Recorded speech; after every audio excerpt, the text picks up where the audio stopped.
ini adalah senapan PCP Monel pertama yang mungkin ada di Kabupaten Blitar. Ini memiliki kelemahan di jangka waktu yang panjang. Nanti saya tunjukkan. Hati-hati melepasnya, jangan sampai lepas. Buka sedikit-sedikit saja. Tunggu sampai angin. Stainless AM STM 304 juga. Yang pasti Anda tahu kalau stainless itu lebih kuat daripada kuningan. Sebenarnya sedikit. Oke, assalamualaikum warahmatullahi wabarakatuh. Apa kabar Blitar Indonesia? Apa kabar sobat-sobat hunter? Apa kabar para pengguna produk DS Hunter? Doa terbaik untuk Blitar Indonesia serta untuk penonton setia channel ini, dan juga terutama pada para pengguna produk DS Hunter. Oke, langsung saja. Pada kesempatan konten kali ini saya ingin bongkar total konstruksi khas senapan PCP Jawa, senapan Bines Multi Hunting, atau yang saya sebut MH generasi 2, Multi Hunting generasi 2. Konstruksi pembaruan juga penyempurnaan dari seri sebelumnya. Konstruksi ini yang menurut saya memiliki ketahanan terhadap tekanan dan waktu. Ulangi, tekanan dan jangka waktu. Tekanan dan jangka waktu yang panjang. Konstruksi pertama MH1 yang dulu kita keluarkan, kita ambil sisi baiknya dan kita tinggal sisi minusnya, sisi buruknya, dan kita aplikasikan pada senapan-senapan baru, terutama pada MH generasi 2. Memang pada dasarnya pembaruan selalu mengangkat biaya produksi, tapi tak apalah. Khusus senapan MH2 yang memiliki sejarah, MH1 yang memiliki sejarah, dan kita kembangkan pada MH2, senapan yang dengan konstruksi yang kuat dan memiliki karakter spesifikasi yang kompleks. Saya yakin akan selalu senantiasa memberikan hiburan untuk Anda dalam menikmati setiap trigger ketika Anda tarik.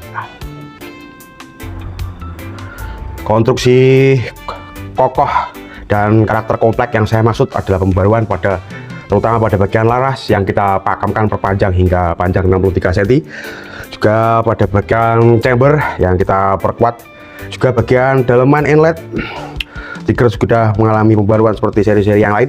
Dan tanpa ragu-ragu saya akan membuka full total senapan ini. Tanpa basa-basi, langsung saja kita keluarkan senapan, kita bongkar senapan ini. Oke, baiklah, kita ambil satu ya. Kita ambil senapan yang sudah terlucuti. Sebentar.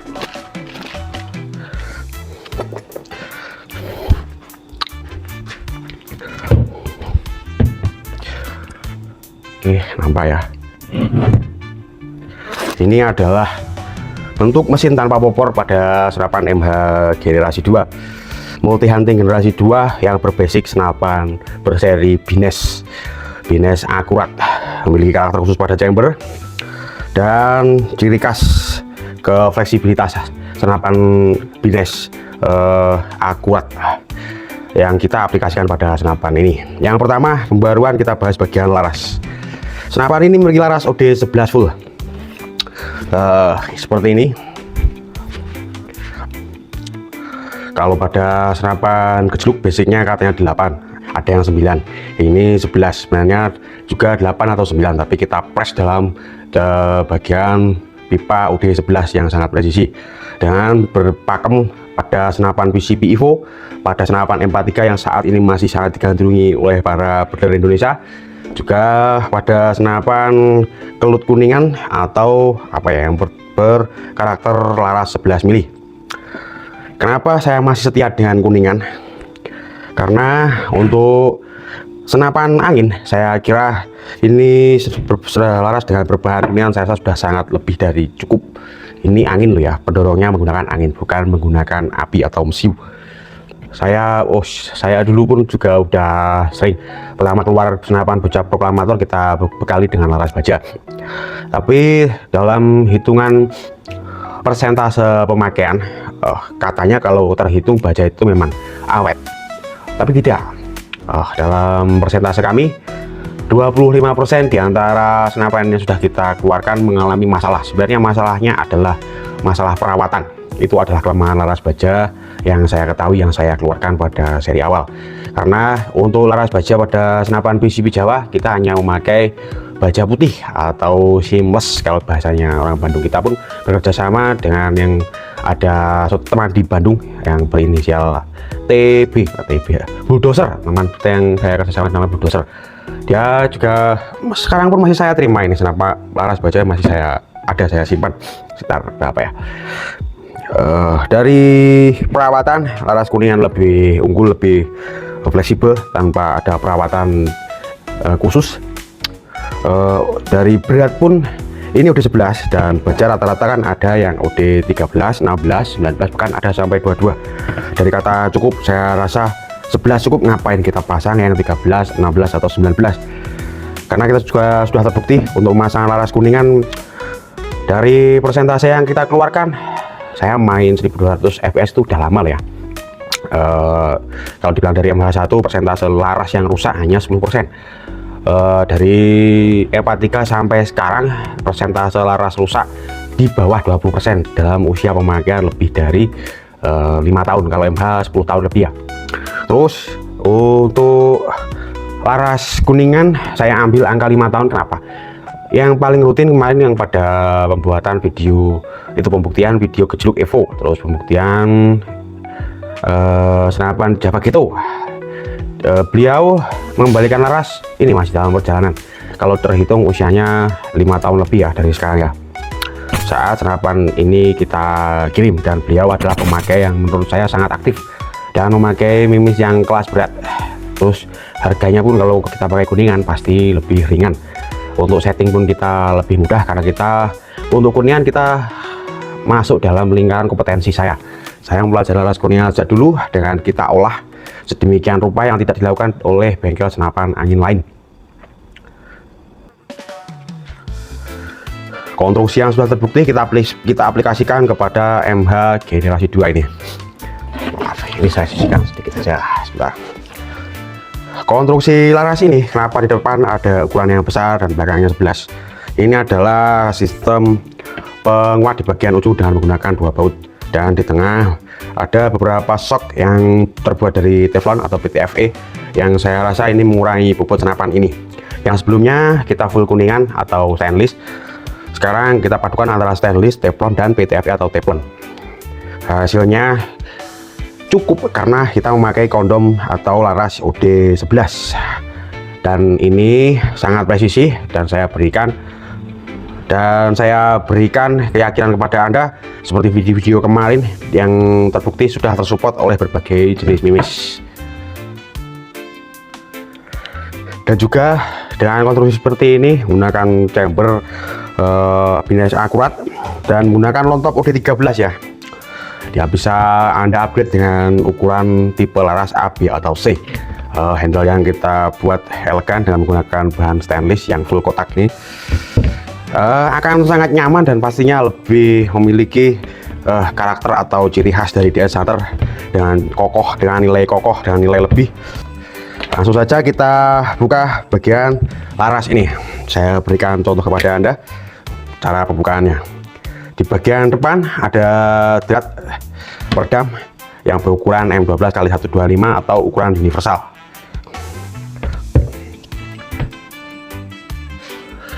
Untuk melepasnya kita siapkan peredam dan kita lepas 3 pengunci baut bagian chamber depan dan ada dua penguat di bagian sini.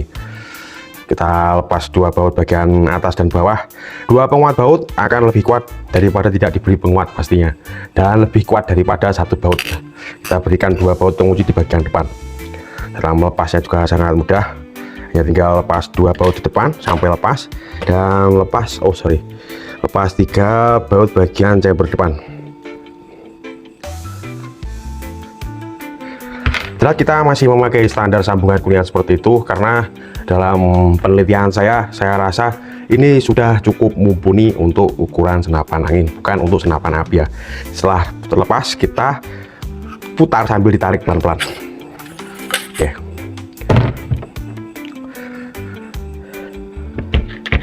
Ini adalah konstruksi yang saya bilang sesuai kan antara contoh dan yang terpasang pada senapan. Ini redam drat seperti ini saya rasa juga cukup kuat. Sudah cukup lumayan presisi untuk ukuran senapan angin. Cuman untuk power big game saya sarankan atau saya himbau untuk tidak menggunakan peredam, karena tidak ada peredam yang mampu menghalau senapan dengan kecepatan di atas 1200 fps, dan saya yakin banyak yang memahami tentang hal tersebut. Oke, setelah laras yang kita upgrade ya, untuk selanjutnya adalah bagian penguat 6 baut seperti biasanya. Kenapa saya memakai 6 baut penguat, tidak memakai sistem pasak atau paduan antara pasak dan baut? Karena saya sudah lama menggunakan teknik-teknik tersebut, dan saya rasa yang paling memiliki efisiensi dan keakuratan adalah menggunakan full 6 baut.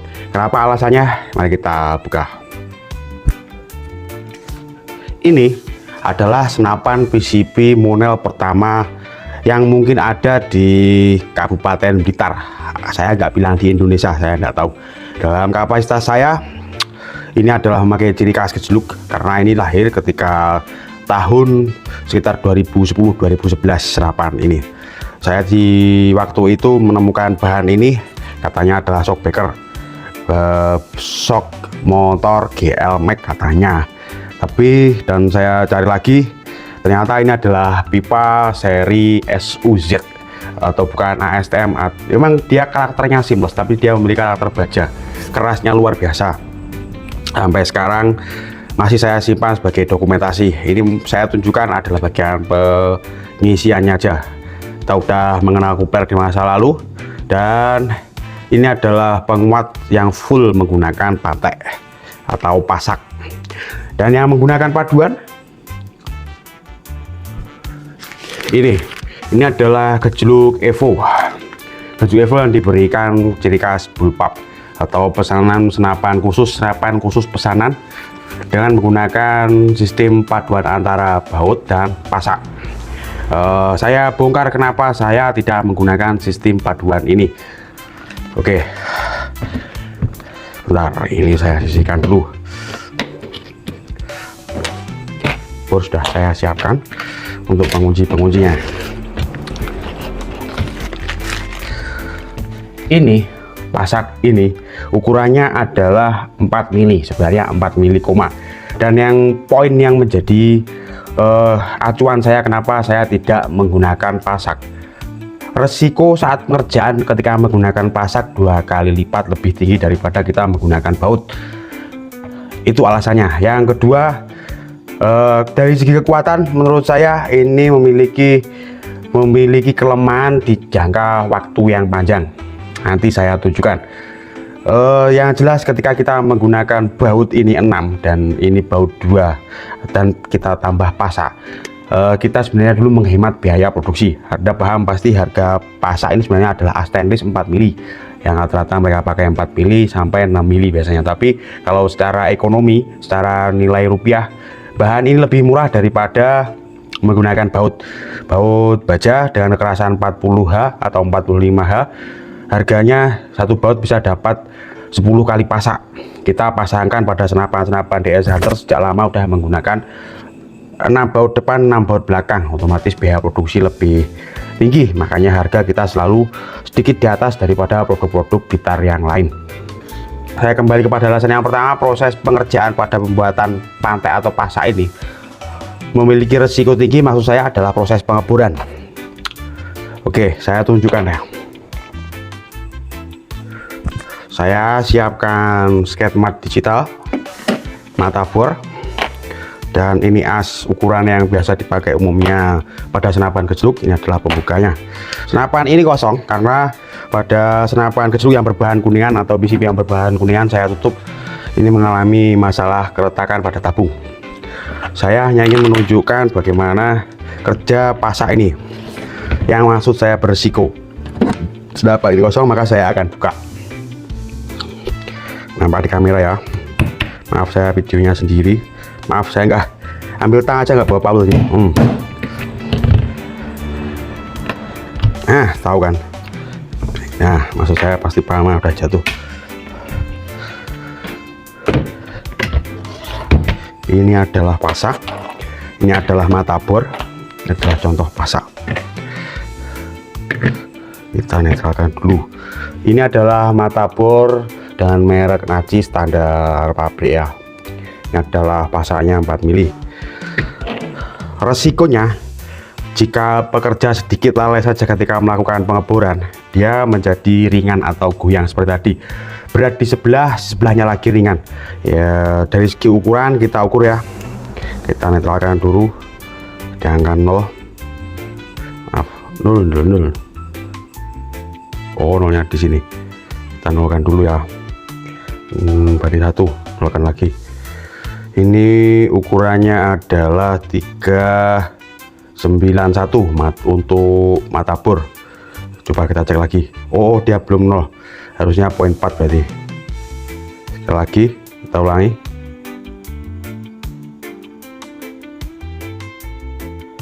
Kacau nih, kacau amat kamu ya. Resistan 0,1 mili aja dah. Ini ukurannya adalah ini benar 398 untuk mata bor merek Naci. Pasak ini ukurannya adalah 394. Kita ulangi, resistan 1 ya, yang tadi 1. Ini adalah berapa selisihnya kira-kira? Nah, padahal ini di sini masuk, jelas masuk di sini. Tapi kalau ini kita sedikit kasih trik, kita lukai atau masa pengeborannya kita sedikit bengkokkan, dia sudah bisa rapet, tapi rapetnya agak tipu-tipu. Makanya dari sekian pucuk yang saya keluarkan pada akhir-akhir ini, saya pindah ke full baut 6. Saya yakinkan pada proses pengeboran, pada pembuatan senapan, ketika kita membuat zat lebih minim resiko pekerjaan ketika membuat tap baut dibanding membuat pasak seperti itu tadi. Nggak terlalu kuat ya. Ini usianya pemakaian sekitar 2 tahun dengan tekanan di bawah 3000 ya. Dan tekanan di bawah 3500 maksud saya. Maksimal biasanya pakainya 3000, ini maksimal 3500. Tapi saya mengambil kesimpulan terbaik pada seri-seri senapan sebelumnya seperti ini. Ventilator dia unggul, usianya panjang, padahal dia pakai sistem gejluk. Kita ambil bagian ventilatornya atau bagian pengisiannya. Mari kita buka. Sekarang kita bersihkan dulu. Maaf, cagaknya tersenggol ini.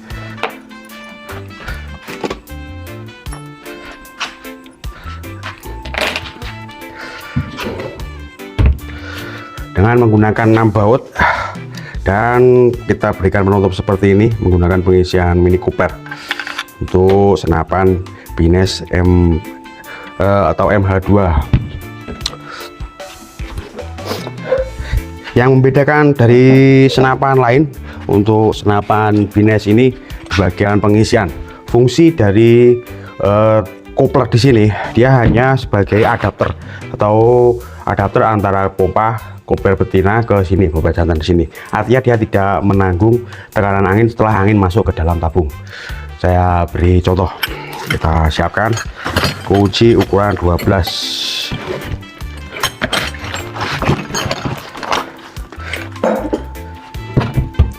Ini masih ada angin ya, baru saja selesai pengecetan. Ini kita buka dengan menggunakan kunci ukuran 12. Tidak apa-apa kalau ini.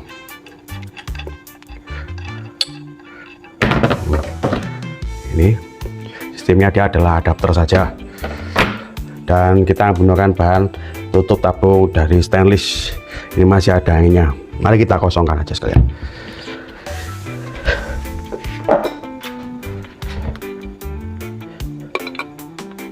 Dengan kendurkan bagian manu ini aja udah cukup.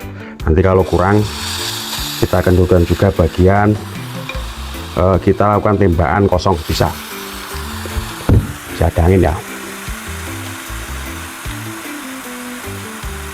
Ini speaker saya, ada angin keluar dari sini. Jangan sampai habis.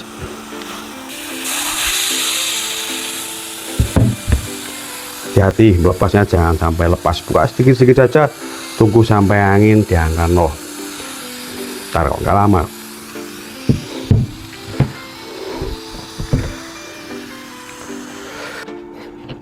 Nah ini udah habis ini. Oh, tangan saya kuat sekarang.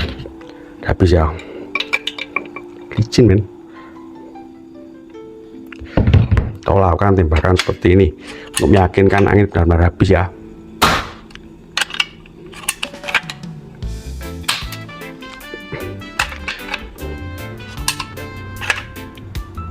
Nah, jangan lupa ini kembalikan lagi seperti ke tempat semula. Kita kencangkan lagi manometernya, nanti takutnya lupa saat pengisian.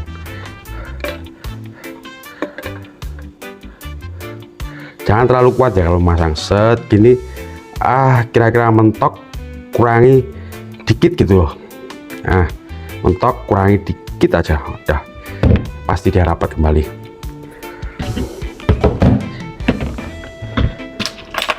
Kita lakukan lepas 6 baut ya. Ini kunci nomor 4. Bentar. Ini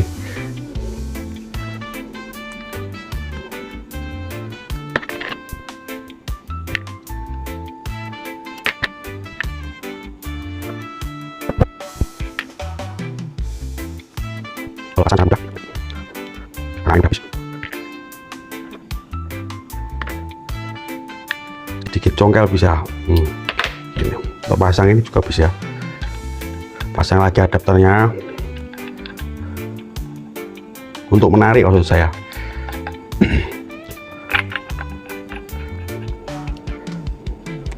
Mudah untuk menariknya.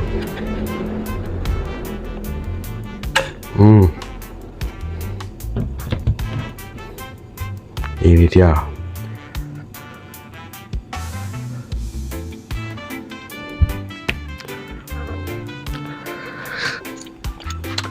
Ini adalah tutup valve atau pentil pengisian, tutup bagian depan serta pentil pengisian.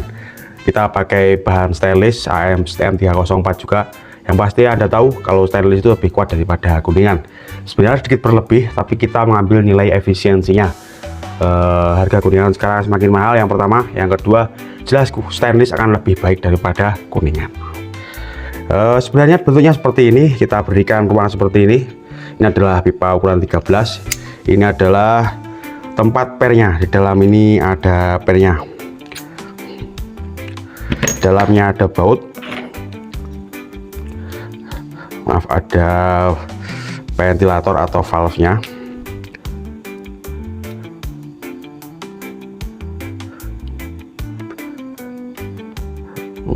Pasti hitam. Ini murni loh ya konten saya. Nah, seperti ini. Ini adalah ventilator yang saya maksud seperti pada senapan gejluk tadi. Dan Anda akan mendapatkan satu buah suku cadang di dalamnya saat melakukan pembelian senapan Bines multi hunting. Sebenarnya kalaupun satu ini kalau cuma terkena kotoran atau bocor, usianya hingga 5 tahun loh. Saya yakin ini diamplas dikit, dibersihin lukanya, pasang lagi dengan posisi mangkok seperti ini yang masuk pada senapan gejluk. Udah sangat terbukti dia sangat kuat, tekanan tinggi dan tahan lama. Tekanan tinggi dan tahan lama. Ya sangat presisi letakannya di dalamnya. Mungkin nantinya akan kita aplikasikan juga pada senapan-senapan lain, tergantung permintaan Anda. Dan kita konstruksi upgrade pindah ke stainless juga pada bagian hammer. Hammer ini dalamnya ini sebenarnya juga terbuat dari stainless. Stainless ketemu stainless lebih licin, lebih maksimal ketika menghantam saat melakukan pembuangan atau letupan pembukaan valve untuk mendorong limis. Sedikit berbeda dengan senapan-senapan lain, ini saya ada M43 SMB atau pada senapan M43 RX jangan melakukan pembukaan pada bagian ini ya. Ini jangan sampai dibuka, berbahaya untuk saat angin masih dalam, karena di sini masih menanggung angin secara langsung. Ventilator berada di sini. Ini adalah mini coupler Jerman, model Jerman. yang bahannya pun katanya dari Jerman, tapi memang harganya kupir ini lumayan mahal ketika kita membelinya dalam produksi, kita aplikasikan pada produksi ini. Dari segi keakuratan sama, ya lebih awet asal tidak kehabisan angin. Meskipun kehabisan angin, dengan konstruksi ini ternyata memang lebih bagus, pemampatannya lebih sempurna, berbeda dengan ini jangan sampai dibuka, jangan sampai ketika angin masih ada.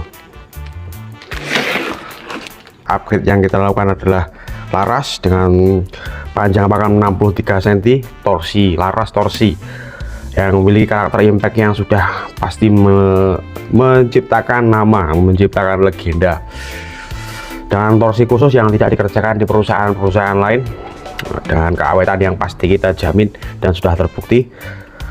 Juga pembaruan pada pengisian, kita akan pindah kepada stainless dengan sistem mangkok dan menggunakan seperti ini ventilatornya. Dan Anda pembelian setiap ini pembelian kita berikan spare part, dan juga banyak lagi yang kita bagian upgrade. Bagian sini kita perkecil menjadi kita memakai bahan berbahan dural. Kalau di sini trigger 2 step seperti biasanya, istimewa. Manometer sistem tempel, bergaransi 5 tahun seperti Patrian, sangat kuat, tidak seperti mano tempel sebelumnya yang sudah terbukti. Kita modifikasi antara las dan Patrian, terbukti sekarang mencapai 500 produksi, hanya ada satu yang gagal untuk konstruksi manometer seperti ini. Oke, sekian dulu yang bisa saya sampaikan untuk konten kali ini. Mohon maaf jika ada yang salah, mohon maaf jika ada salah kata. Saya tidak ingin menjatuhkan produk-produk lain, saya hanya ingin menjelaskan seberapa besar upaya kami untuk menciptakan unit-unit yang luar biasa, unit-unit yang simple, fleksibel, dan membuat Anda bahagia saat menarik triggernya. Oke, terima kasih, salam sehat selalu, doa terbaik untuk bedler Indonesia. Assalamualaikum warahmatullahi wabarakatuh, dadah.